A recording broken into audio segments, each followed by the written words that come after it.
ये जितने भी शहर के अंदर पार्किंग व्यवस्था है, इसके अंदर नियमों के विपरीत चलने की शिकायतें आ रही है, इस पर आप क्या कहना चाहते हैं? मान्यवर जी, ये स्मार्ट सिटी अजमेर का रेलवे स्टेशन है, वर्ल्ड क्लास रेलवे स्टेशन है। पूरे भारत देश के अंदर अधिकांश जगहों पर यहाँ से ट्रेनें चलती है। अजमेर शहर के विदेश यहाँ से जो बाहर से आते हैं, हज़ारों की संख्या में रोजाना आते हैं जाते हैं। अब आप देख लीजिए यहाँ पार्किंग, TRM अजमेर की ओर से यहाँ टेंडर होते हैं। टेंडर में कई शर्तें होती है। पूर्व में भी यहाँ पे एक अनियमितता पाई गई थी। मेरे एक मित्र यहाँ पे स्कॉर्पियो अपनी गाड़ी ठीक करने गए, उनसे रात्रि के इन्होंने एक रात के मतलब 500 रुपये लिए। उसकी मैंने कहा कि आप बात करो, 350 रुपये में सौदा तय हुआ, रसीद दी। उसकी मैंने शिकायत कर DRM, उसको ब्लैक लिस्टेड किया, उसका टेंडर खत्म हो गया।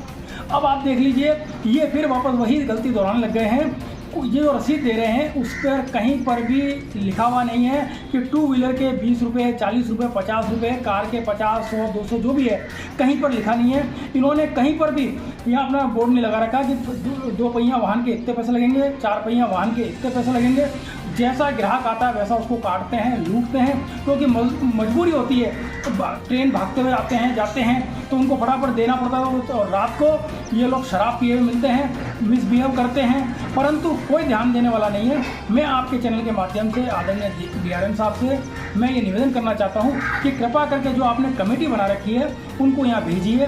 जो भी टेंडर की शर्तें थी उस शर्तों की पूरी जो बाध्यता है इससे इनसे करवाइए। ये पूरी पूर्ति कर रहे हैं नहीं कर रहे हैं, उन शर्तों को मान रहे हैं नहीं मान रहे हैं। अगर नहीं मानते हैं तो इनके खिलाफ कार्रवाई कीजिए, इन पे चार्ज लगाइए, जिससे ये लोगों को जो आने वाले यहाँ पे पार्किंग करने वाले हैं उनका आर्थिक रूप से शोषण ना करे, इनके खिलाफ कार्रवाई हो।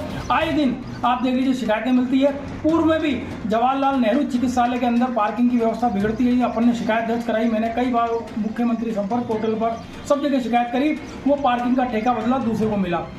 कई जगह मैंने, जैसा ब्रिज के नीचे भी जब टेंडर हो रहे थे उसके लिए सबसे ज़्यादा पहले आवाज़ उठाने वाला मैं ही था। उस आवाज़ को उठाया तो टेंडर रद्द हुआ, रोक लिया। ऑनलाइन जो टेंडर था नगर निगम का वो रोक दिया। कई जगह नगर निगम ने टेंडर दिया, उसकी मैंने शिकायत करी, उस पर कार्रवाई हुई और रेट लिस्ट लगने लगी। वैसे ही मैं चाहता हूँ रेलवे के जहाँ पर भी यहाँ पर टेंडर दे रखे हैं, साइड के ये पार्किंग ठेके दे रखे हैं, वहाँ पर रेट लिस्ट लगे। जो भी यहाँ पे पार्किंग करने आता है उनके साथ व्यवहार अच्छा हो, उनकी गाड़ी सेफ रहे, उनके साथ मिसबिहेव नहीं हो, और एक निश्चित जो आपने नियम बनाए उन नियमों के तहत इनसे वसूली की जाए। तो टेंडर के अंदर इतने नियम कायदे होते हैं जिसके अंदर ये साइन वगैरह करके पूरी अपनी सहमति व्यक्त करते हैं, उसके बावजूद ये नियमों का उल्लंघन करते हैं। तो जो इससे रिलेटेड जो शासन प्रशासन है वो इस पर न तो कार्रवाई करता है और न ही इसकी देखरेख पे कोई वो समय देते हैं। मान्यवर जी, आजकल पहले समाचार पत्रों में आता था और आजकल तो ऑनलाइन टेंडर है। टेंडर में कई फर्में टेंडर भरती है, टेंडर लेने के लिए पैसा देना पड़ता है, फिर उसको पढ़ना पड़ता है, उसके साथ बहुत भारी रकम जो सिक्योरिटी के रूप में जमा होती है।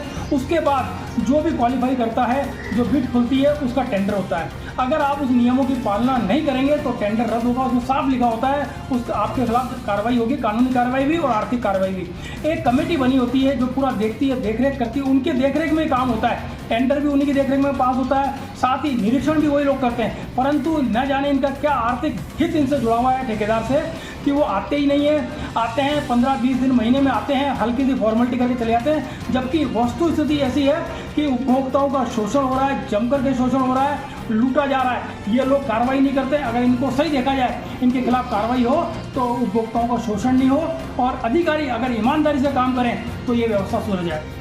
आपका नाम? शैलेश गुप्ता।